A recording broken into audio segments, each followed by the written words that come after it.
qonunchilikdagi kiritilgan yangiliklar va o'zgarishlarni yetkazishda davom etamiz.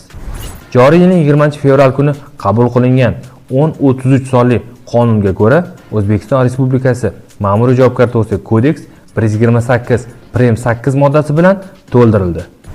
Bunda hozirgi kunda ijtimoiy tarmoqlarda tarqalayotgan va ko'plab muhokamalarga sabab bo'layotgan transport vositalarida odam tashish qoidabuzarligini buzish ushbu kodeksning 128-moddasi tarkibidan chiqarilib, alohida modda sifatida qayd etildi.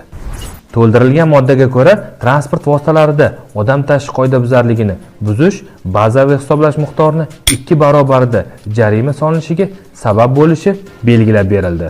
Aniqroq qilib aytganda, haydovchi odamlarni transport vositalarining kabinasidan tashqarida traktorlar va boshqa o'ziylar uskunalar, yuk tashiydigan tirkamalar, tirkama uycha, yuk mototsikllari, elektromototsikllar, mopedlar, skuterlar yukxonasida hamda ushbu vositalarning konstruksiyasida ko'zda tutilmagan joylardan tashqarida 12 yoshga to'lmagan bolalarni mototsikl, elektromototsikl, moped va skuterning orqa o'rindig'ida, shuningdek, bolalarni ushlab turuvchi maxsus qurilma o'rnatilmagan transport vositalarining old o'rindig'ida odam soni transport vositasining texnik tavsifnomasida ko'zda tutilgan miqdordan ortiq bo'lganda tashisa jarima solinishiga sabab bo'ladi.